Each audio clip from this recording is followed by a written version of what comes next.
Hello lads and ladies and welcome back for another video on the channel.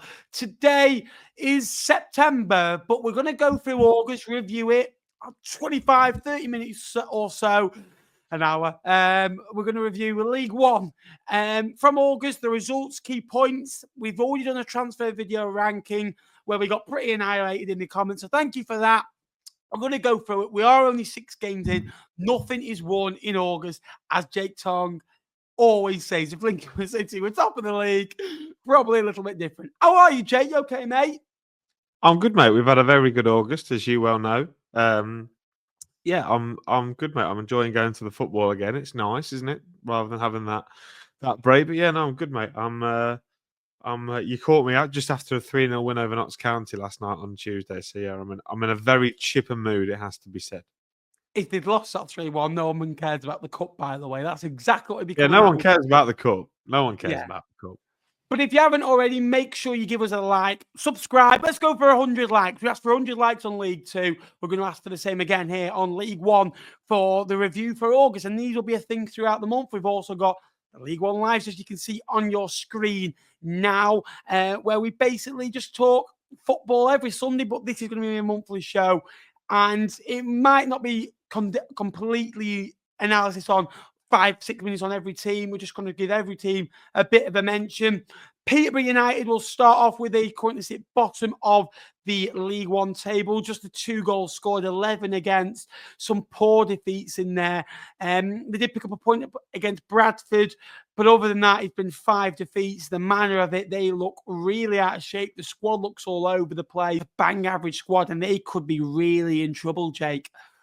Yeah, it's a shame in it for Peterborough. It's a real shame. Can you hide your bias, please, mate? Yeah, sorry. It's a real shame for Peterborough, really. They have had an absolute mare of a start to the season. They are lurching from one disaster to the other, and it doesn't help when you have such a rigid recruitment strategy that you're unable to get experience. I think the lack of experience in that squad. I think bar Tom Lees, Tom O'Connor that came in on deadline day, and Jacob Mendy, they don't have a real plethora of League One experience, and that's going to cost them. Peterborough's model is to get young players and develop them. Well, you're getting a lot of young players in, and you're basically saying we need you to perform now because we're in a hole already, and we're only at the end of August, and they're yet to win a game in all competitions. They're out the Carabao Cup. They lost Tuesday night as well in the Virtue Motors Trophy. So bad start to the season for Peterborough. Port Vale are another football club that they are suffering a little bit. They only got 2 points on the board, and you look through their games, and it's that classic statement: we're playing well, not getting the results. When we start scoring or find them out, we'll start winning. Often there'll be games where you don't play well. You're not going to play well every week, and that's a worry for me. You've got to start turning those victories while you've got it. For me, there's been opportunities in games where they can go and get a result. One thing I was proud of them for is going to get a point away at Burton with 10 men for large parts. They dig out a 0-0. Cardiff a 0-0 where they should have won the game. I thought that they were very unlucky in that one. Doncaster had, I think, 1 shot on target, scored it for straight. The Stevenage game was Port Vale of 2 years ago. They were creatures of their own downfall in that one, where they were 1-0 up with 2 minutes to go. Jamie Reid scores a brace. And that happened 2 years ago to them so often. XG suggests they're a top 10 side, middle of the road. They have signed Devante Cole. Look, I don't think that's a brilliant signing, but all they need is for someone to put the ball in the back of the net. Devante Cole will do that, I think, 10 times at least for them. So I genuinely hope they get out of trouble. Darren Moore is going to be a test for him. Let's see about his managerial credentials of Leyton, Orient to come at home, extra away, Mansfield to come. I feel if they can go and get 5 points out of those 3, it'd be a good start. Port Vale, I do genuinely think that if it gets it right, it gets right. I don't think they had the best recruitment. Do I still think they'll go down? No, I think they'll be fine per se. Wycombe, they've had a real squad overturn, Jake. I think me and you were discussing this, weren't we? And their squad on New Year's Day was so different to the squad that played the other day. And you look through the squad on New Year's Day, only Grimmer, Leahy, Onyedimia remain, and Josh Scowen on the bench. That's 4 of the 18. There's been a complete transformation, and it will take time to adapt, I think, won't it? And these new players coming in from different nationalities, different places. Mike Dodd's coming out and saying, why do we need a plan B? I think he came out and said that, didn't he? And he's been attacked for that. I think to go to Stevenage away when you're in trouble is a hard place to go, first off. But also to think that you don't have a plan B away at Stevenage is horrific. That wasn't good to hear. Another team that are in the deeps of the mire are Plymouth. They've only won one. That was against Blackpool. 4-0 defeat to Cardiff at the weekend. Both sides came down from the Championship last year. One started like a house on fire, 16 points out of 18. We'll get to them in a minute. The other came down, but Plymouth was looking like they could have done the great escape. Lost 5 of the first 6, conceded 13. You say we'll get to Cardiff in a minute, but it's probably going to be an hour later, isn't it? We're not, mate. This is going to be under 40 minutes, this video. Wise of you not to let me comment on Port Vale as well, since I've already made a lot of friends in the Staffordshire region. So hello, Vale fans. I'm trying to make up to them because I like Port Vale. Yeah, Plymouth. Everyone was on board with them, weren't they? When they appointed Tom Cleverley, things were looking up. And in reality, that they've taken a little bit of time to adapt back to League One level, a level that we saw them a couple of years ago absolutely romp. And a team that finishes above that Ipswich Town team had to be something special, but. They've not adapted as well. I think they've just had key moments in games go against them. I think of the opening game against Barnsley, they went 1-0 up, but it got disallowed. They had a gate. They've had moments in games where they've been on top and just not stuck the ball in the back of the net. Similar to maybe Port Vale that we've spoken about earlier. They'll be glad now that they've got a number 9 through the building in Laurent Talage, who I think will come good eventually. I mean, the money they spent on it, they have to. They recruited some good players over the course of the summer, Ben. Me and you have both said that we like some of the aspects of their business. So I think if they stick with Tom Cleverley, if they stick with the process, I know a lot of managers say that. If you stick with Tom Cleverley, I think he is going to bring the better results back to home park. They just need moments to go for them. And when you're down the bottom and having a bad run, they don't go for you. I mean, you found out with Fleetwood a couple of years ago, don't you? When you're down, you often get kicked. And at the moment, Plymouth Argyle are taking a kicking or two. Talking of kickings, Blackpool often start seasons slow. It's weird. Blackpool, when they went up under Critch, they had a very fancied squad. In the first 16 games, you had 16 points from 16 games. What are you laughing at? I don't want to talk. Look, there's a couple of things I'm laughing at. Critch. Oh, Critch. Of course, you have to mention, when Blackpool got promoted, they won the playoff final. And then you always... I never mentioned the playoff final. You look at me. We got promoted, I said. That's when they got promoted. And you always... Yeah, I didn't rub it in. So for Blackpool, under Neil Critchley, when they got promoted, they went from this kind of 3-back to 4-4-2. And they had Medina and Yates up front, and they signed Elliot Embleton. They had a really fancied side. And they brought Josh Bowler back. They have started slow. For me, their side is very attack-heavy, and they're playing this 4-4-2 now, and I just feel they're getting a bit overrun in midfield from watching them. With the midfielder, Brown, Morgan, and put Honeyman in there instead of out wide, but then have a front three of a Bloxham, a Bowl, and a Taylor, or Ennis can fit in there, or Fletcher. They're trying to fit all the good attacking players in there at this moment in time. So I think it will come for Blackpool. It just needs patience, making excuses. But now is the time for Blackpool to go on a bit of a run. I've got a good squad to compete. You look for the squad. Like, not even in the squad the other day. Bowler signed since, fantastic footballer. They've got Niall Ennis, Fletcher to come back into the fold. They've signed Scott Banks. So they've got real squad depth now, which they didn't have already. And I think Bailey Peacock-Farrell, if he gets a few games on his belt, he just needs a bit of confidence. The back line has been shot to bits. Blackpool will be just fine. Rotherham, I worry about 1 win in 5 for them on the opening day against Port Vale. It's important that you beat sides that you feel you might be battling with. I feel, Matt, I'm sure Jake made a really good point that sticks with me on League One Live on the opening day of the season when you spoke to Lee Frecklington. And he's basically said he's a good lad. He's a good, the lad will love him. Well, it's different when you're a coach because he's the one that can put your arm around you and get you going and get your reasons to get back in the squad. When you're a manager, I know the fans have an emotional connection. They went down the similar route with Paul Warne. I think this Rotherham team is banging trouble this year. I really do. The metric, I just look at it and think, where's the goals going to come from? And there's no real spark. It feels very flat there. Burton Albion, I'm going to leave that with you. You know a lot more about Burton Albion than me, from our friend David, who doesn't like to talk about Burton Albion. The Bees up front, Beasley's got one of the best expected goals, but just the one goal from him so far. Has got the likes of quality in Webster and JJ McKiernan. Lost key players, Sweeney, Crocombe. They've lost Roman Burrell. Yeah, they have, mate. Yeah, they've lost Roman Burrell. That's right. Eventually, we get there eventually. Good on you, lad. Yeah, no, the thing with Burton is, I mean, when you compare it to the summer they had previously, they had 48 changes in the squad. Compared to that team that finished the second half of last season, it's only just 16 changes. So they should be a little bit more coherent. And we saw them obviously pick up their first win in the league in August in what feels like maybe a very long time when they beat Mansfield on the opening day.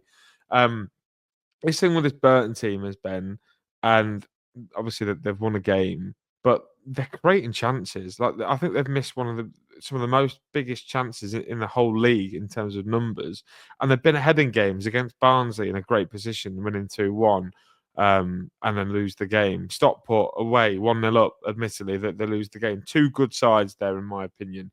So I don't think they can get too worried about that. But I agree with you. The replacements for the lads that have come in, Brad Collins hopefully should add a bit of depth in the goalkeeper department. Whether they have the in-house replacement for Sweeney, I'm not sure. Jasper Moon is quite at that sort of level. Roman Burrell with Fabio Tavares, who only played like 200 minutes last season, and John Danny Budvarsson with Jake Beasley, who's never really been an out-and-out goal scorer. I take the argument that Budvarsson never really scored the goals for him last year, but he did have a massive part to play in the build-up and the chance creation.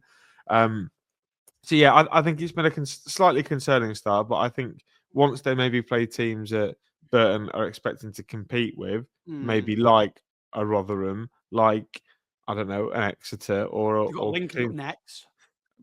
So you'd imagine they'll struggle. But I think there are plenty of green shoots. Charlie Webster being the biggest one, probably. Reading are an interesting one for me. And I was listening to what the top 20 lads were saying, and I bang agree with them. They have got, and it's often been said about Reading, they're not a great team, but they're filled with good players. And by that, I don't think they're set up great. They rely on magic moments from Lewis Wing and Paddy Lane, obviously getting a goal the other day, which is great to see him up and running. But you have got a really decent team. Savage, Wing, Elliott in midfield, Lane. Some good young lads in there as well. There's a lot of pressure on them this year because, in my eyes, they played on a spirit under Ruben Sellers, and then again, last season, they played under a spirit when Noel Hunt came in because they were up against it. Now they've got the takeover and they've got a bit of money behind them. They've not really gone out and spent too much money, but they've brought decent players in. Paudie O'Connor came in, Jack Marriott, Paddy Lane. Back to front, they're three good League One footballers. Matt Ritchie's coming to the football club. Just feel for them that it could be one of those seasons, but they are 3 unbeaten. It's been a decent start. Leyton Orient are another one that don't normally start well, just the 2 victories so far. Better than usual. They're going for a transition. They signed, obviously, they've lost Kelman, who was on loan. They lost Keel, who was on loan. Galbraith. So they've lost key players, but they have brought some good players in. Chrome started well. Connolly. They kept Dan Happe and Beckles at the back, who are the core of the team. Tommy Simpkin, young goalkeeper. A bit like Goodman, has gone from kind of League 2 to League 1. 2 good sides, both played in the playoff final and both in League 1 now. Northampton, Jake, back-to-back wins the other day. Back-to-back wins now for them. They beat Exeter 2-0 at home through 2 first-half goals, but followed it up with a great result away at Leyton Orient. They didn't have the greatest of possession. Leyton Orient had it, but they had a better expected goals. They had more shots, as many shots on target as Leyton Orient. And realistically, the momentum, yes, was with Leyton Orient, but Northampton got that goal, defended really well. The back-to-back wins in the last week or so have massively maybe made the place a little bit more of a positive place to be. Wins against, like you say, Exeter and Orient, they'll do wonders for the group's confidence, you can imagine.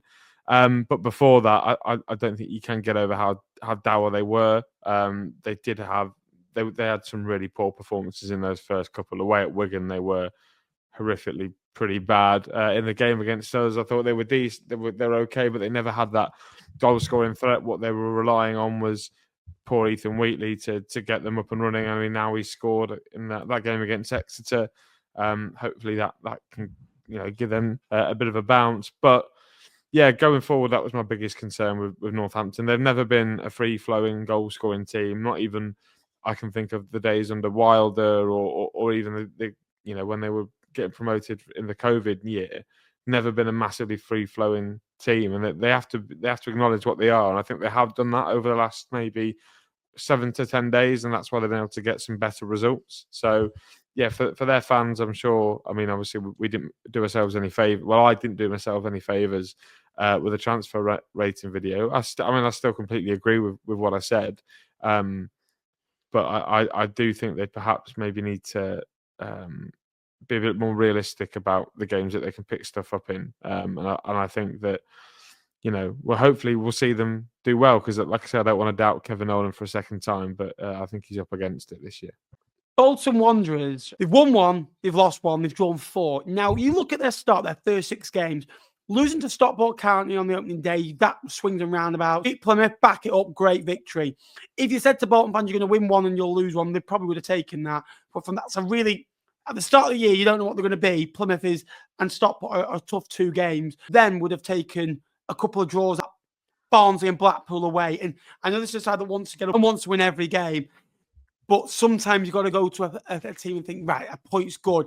It's those 2 home games against Reading and Lincoln that I think have killed them. If they win those 2 home games, you look at the start and you think, well, all of a sudden they've won 3, they've drawn 2, they've lost 1, and they're sat on 11 points now. And then they are pretty much where Stockport County are. They are starting to show what they're about. There's been some standouts. I think Burstow has got 3 goals already. I think you've seen Koji Dubry fitting really nicely. The way that Schumacher wants to play. After a really bad end to last year, they're dominating games and they're playing with a style. And I think you can see an identity where they want to go to. They are coming up short. But yes, they're playing well. And I'm often saying you need to find results when you are playing well, because you're not always going to play well. But with Bolton, you feel if they keep probing, they've got Wimbledon at home up next, who are going to be a tough opposition for them. Those home games, they need to turn draws into wins. They've got to turn that mentality around and quickly. Wigan Athletic, Jake, 2 wins, 2 draws, 2 defeats, 8 goals scored, 7 against, 8 points. They started well at home, which is good. They're very much in a transition from perhaps being one of the most boring teams in League One to being one of the most exciting under Ryan Lowe. Obviously, I've just had the opportunity to speak to Barry Worthington. So I've got a lot of information from him and from our good friend and editor, Charlie Keegan, who's doing a great job with the thumbnails recently, by the way. Charlie, yes, good work. I think we're going to have started exactly probably how they expected to start, middle of the road. Perhaps they want to. Barry used the phrase they want to tickle the bum of the teams in the playoffs. Excited to see if that happens. I can just imagine saying, I want to tickle bum of those teams in playoffs. That's exactly how we said it. I think it's been a decent start. Like you say, they're more of a home side, which last year they were pretty abhorrent at the Brick Community Stadium. So I think they're improving that. We'll get the fans on side. Away from home, perhaps they've been a little bit more shaky. That performance at Leyton Orient perhaps wasn't their best outing. So, yeah, I think there's more to come. I certainly think Fraser Murray's really adapted well. I think Christian Saley's been a big addition as well. They've kept Sam Tickle, which is probably the best bit of business that Wigan will do all summer. I think they're exactly where they expect to be. It's just those tricky away ties. AFC Wimbledon, 1-3, lost 3. I said a lot of time this year I could see them losing by the odd goal. All 3 losses have been by that odd goal. The Bradford game, mental game. They could have won it, could have drawn it. They lost it. The Cardiff game, realistically, that game, they had a lot of the ball. They had 1 shot on target, a lot of penalty claims, found a way to win. They'll feel frustrated because of how late that goal came. At Luton, I felt they deserved more. I feel like in every single game, they should have come away with something. That will either be at the end of the year, you'll say that's how good they were, that's how they were safe because they were in every game and they were competitive. But or you could also go, they were in so many games, but they didn't pick up points. Superb victories in there. The Lincoln one, the way at Reading, beating Barnsley. Exeter City, similar. 3 wins, 3 losses. Good start at home, beating the likes of Blackpool and Peterborough, putting on a show, and going away at Wycombe. 1 shot on target, 1 goal. And Gary Caldwell always starts seasons very well. He started a season, again, I'd say quite smartly as well. They just need to keep picking up points and don't become bored of doing that. Mansfield Town, 10 points from 6, scoring 11 goals in that time, winning half the games. I think at home this year is going to be important for them. They've started, well, a good point at the weekend against Lincoln. They finally broke down a 10-man side. I think they've had a really good start to the month. They freshened the squad up with some additions, likes of Regan Henry came into the side, and they've added players from last season that did well. Bolton Noyles is a good player. I really like him. I think Sweeney was an outstanding signing. Lincoln City, Jake, I was obviously teeing you up for you to go in, who have won half the game so far. I think there'd be an element where you're disappointed that you're only on 11 points, which speaks volumes. I think I'd definitely take 11 points from 6, although I think in the games where we drop points, I think you can make an argument for pretty much staying unbeaten. I think the Bolton game, that's an absolute killer because, you lead for 96 minutes and we played really well, defended really well. It feels like we should have won that one. The Mansfield game as well, had we stayed 11v11 and had the referee made the right decision, then perhaps we would have been comfortable in that game and probably beaten Mansfield as well. The Wimbledon one is probably the outlier, but yeah, very happy with the start of the season. Very happy with the return progression in the cups as well. A good game against Chelsea to look forward to in a couple of weeks, and a good one in the Virtue Trophy as well. So yeah, a very good start to the season, and long may it continue. And we've got some good depth now, so I fully expect us to maybe not fall away this year. One thing about Lincoln City as well, yes, they've lost Paudie O'Connor, Sean Rowan, Ethan Arahu, Joe McCarmer. They lost those 2 years ago. No one would mention it. They've lost them now because of the development, what Lincoln City do. Mm-hmm. They develop these players, but they come in as an unknown quality, and who have got a bit of quality, but Lincoln City find a way to unleash that quality. God, I feel sick. I hate what you've done to me. Go on, the Imps. I just feel with Lincoln, Sue's at home now, so proud. I just feel with Lincoln that is it a case of frustrating when there are points to be up for that you're not picking them up. There's a youngness and there's a freshness and there's an excitement about it. I carry on. I'm not even being prompted. Yeah. I feel for them, and this speaks volume for the job that Dave Challoner's done. That it's been a bit, you know what I mean? And they've won half the games and they've only lost 1 in 6. And that's the Bradford, who have started like an house on fire. A really good team, Norwood, Moxon, Mothersill, Wotton behind Diamonds. I mean, yeah, for them to have the points return that they do, and you look at it, they've had some pretty difficult fixtures over the course of the first 6 games as well. For them to be at 60%, I would say a lot of Stockport fans would say they're at, and still to be nearly on for 2 points a game is a really impressive turnout. I think, like you say, that there's so much more to come for them. When these players fully get to know each other, when they fully gel, you'd imagine Nathan Lowe's going to score an absolute hatful. Ollie Norwood getting used to the runs, perhaps, of Jack Diamond and Jayden Fevrier a little bit more the more they play together. So, yeah, I think the future for Stockport is really exciting. The incomings have been very good. I think we're going to see a big season from Brecky Anderson. He looks like he's really looked good over the summer. I think he's going to come good. Brad Hill's coming back is massive for them as well. And also they've won a couple of games. I mean, they beat Bolton in a really tight game. They've come from behind and won as well against Burton.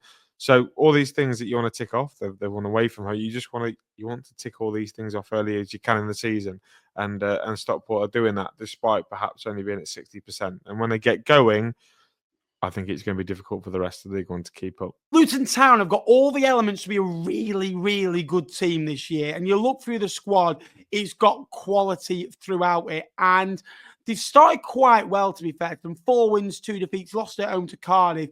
Cardiff right now are pretty much doing the dirt on everyone. And they did a really good away performance on them and beaten by a 1-0. And away at Bradford, they go into a cauldron there and everything's going right for them, but they've won 4 games. I don't think they've been at their vintage best, but on Saturday against Burton Albion, I thought we saw them near to their best, if I'm honest with you. They didn't have too much of the ball, but they were so prolific when they got it. They broke well.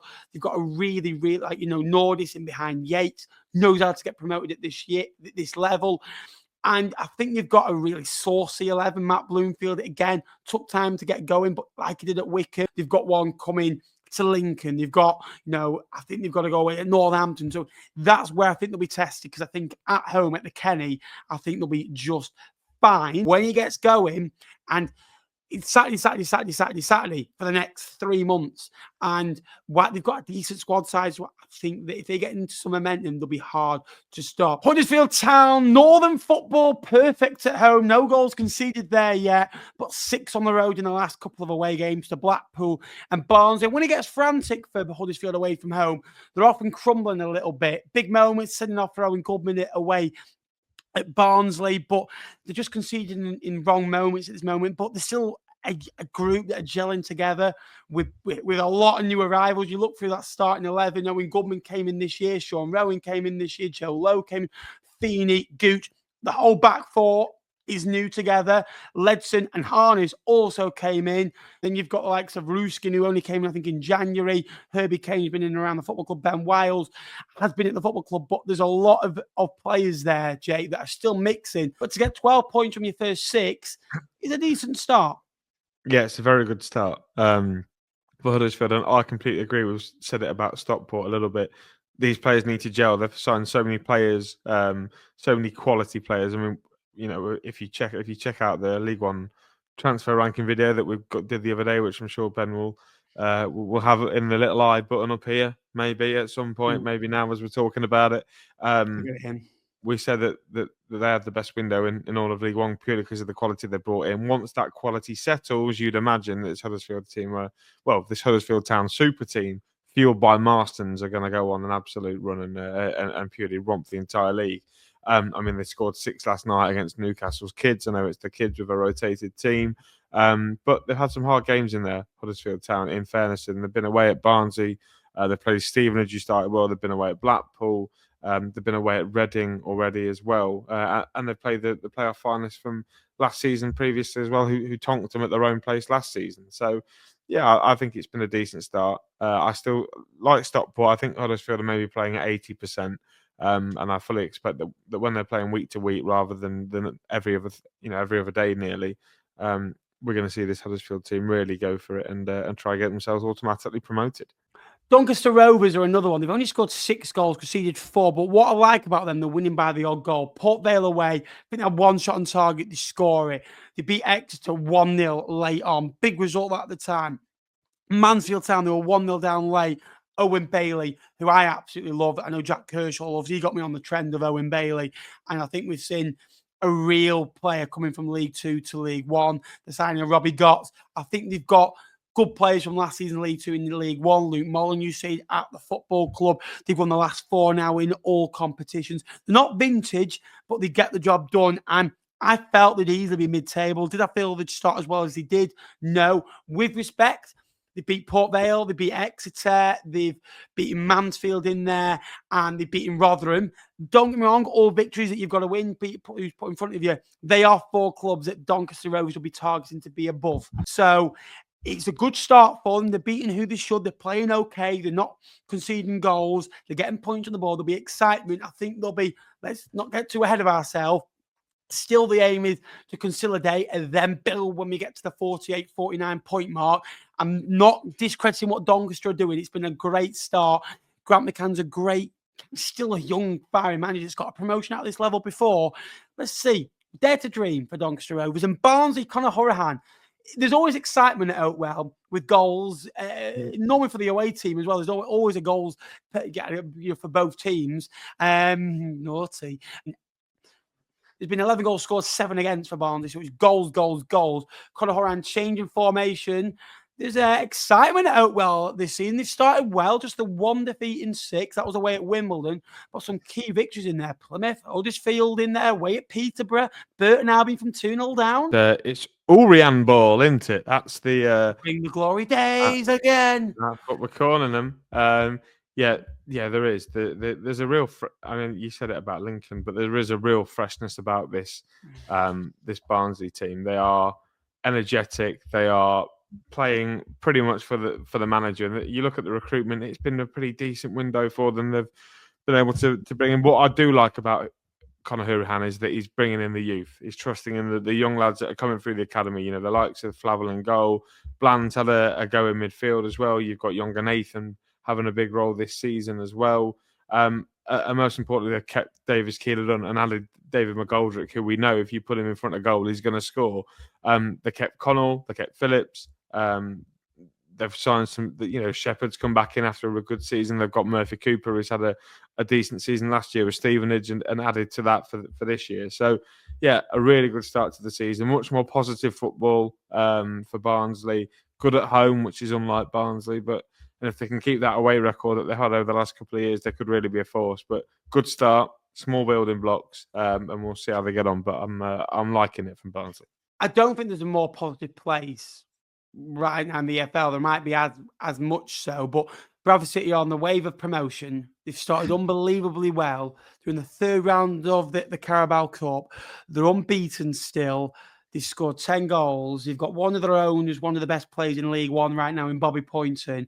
They're playing some progressive football. They've beaten Wycombe, who in the playoff semi-finals, Luton, who in the Championship last year, and Wimbledon after being 2-1 down, winning 3-2, and there was a real shift in the atmosphere. When they went 2-1 down, it was all behind them. 12 months ago, 24 months ago, they'd be booze and they'd lose that game of football.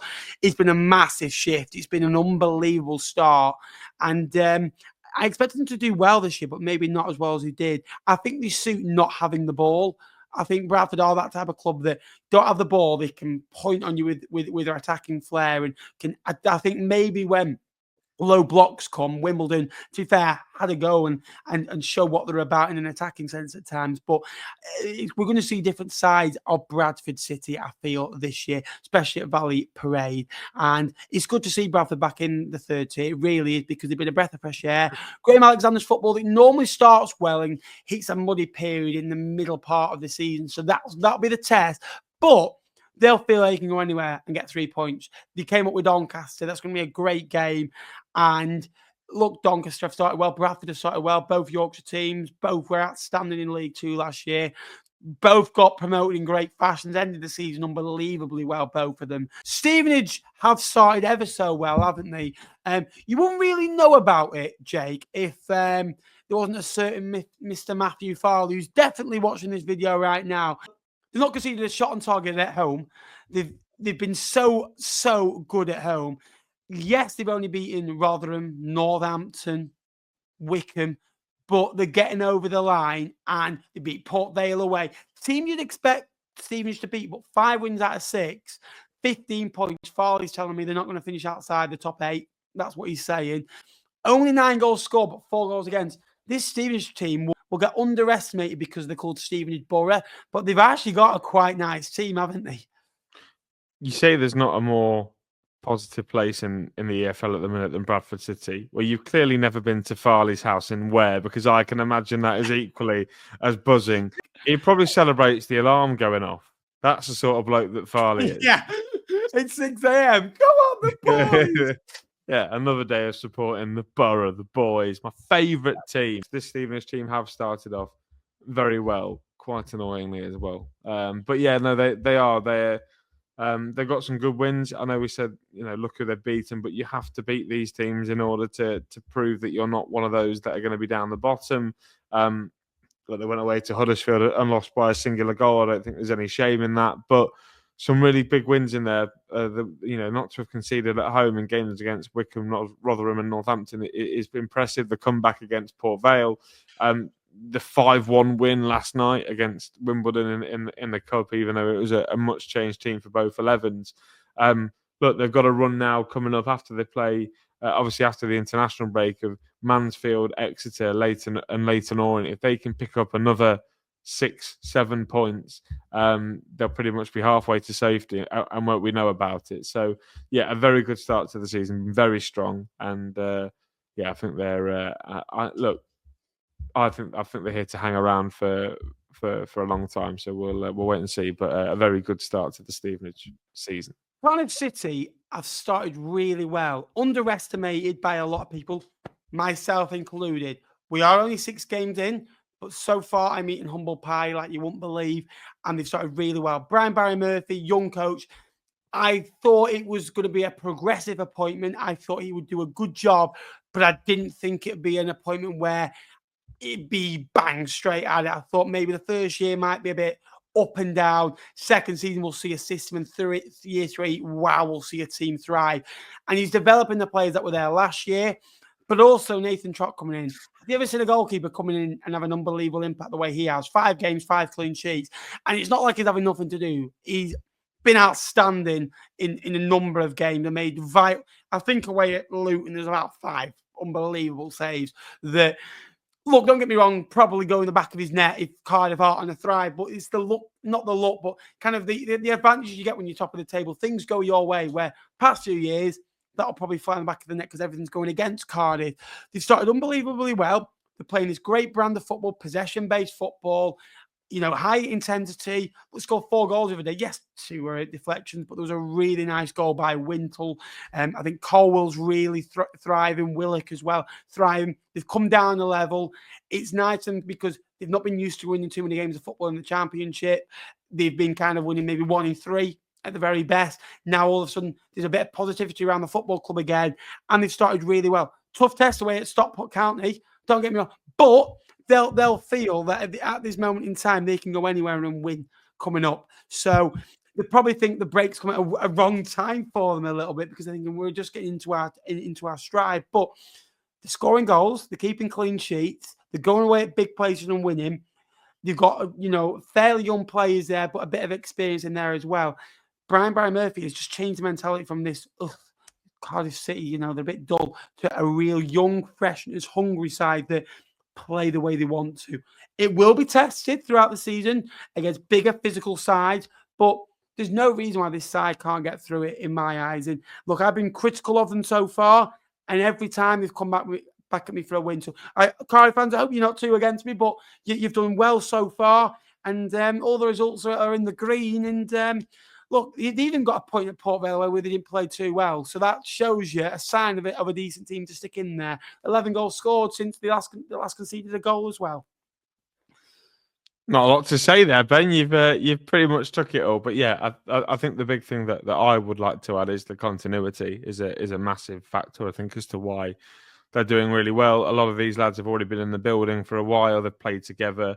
Admittedly, they played in a losing team in the Championship, but when the level drops and they're playing against worse players, they've stepped up. As certainly Ruben Colwell, he's been outstanding with his brother Joel.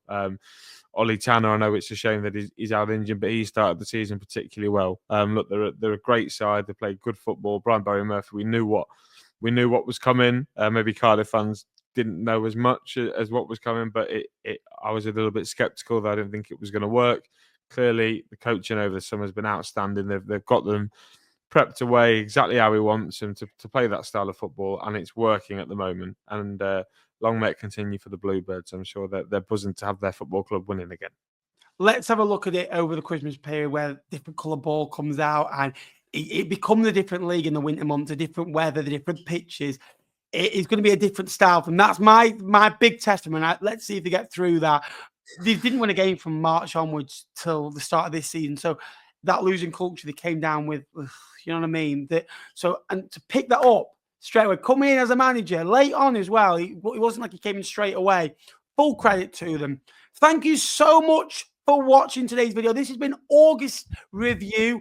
Yes, we are at the start of September. Another busy month. The football ground doesn't stop for no one. There is an international break, but there's still games going ahead this weekend. And we'll be back at the end of September to do it all over again. But if you like what we do, we are here every Sunday, 8 o'clock, to review League One in its whole of the match weeks. Go through the season. Jake, you've come from the Here for the Lincoln podcast. Thank you for coming on, mate. Thank you for having me, Ben. As always, a real pleasure. Well, we'll see he's from the Lincoln podcast. He's really... I'm really Jake from League One Live, to be honest. Jake from Cod's Vlogs. He's an integral part to this show, and honestly, he deserves full credit. He doesn't get it on these shows, but I think we need a bit of love for Jake in comments. Thank you so much for watching today's video. Please like, please subscribe, and Jake, I told you it'd be 40 minutes or so, didn't I? Yeah, thanks for watching.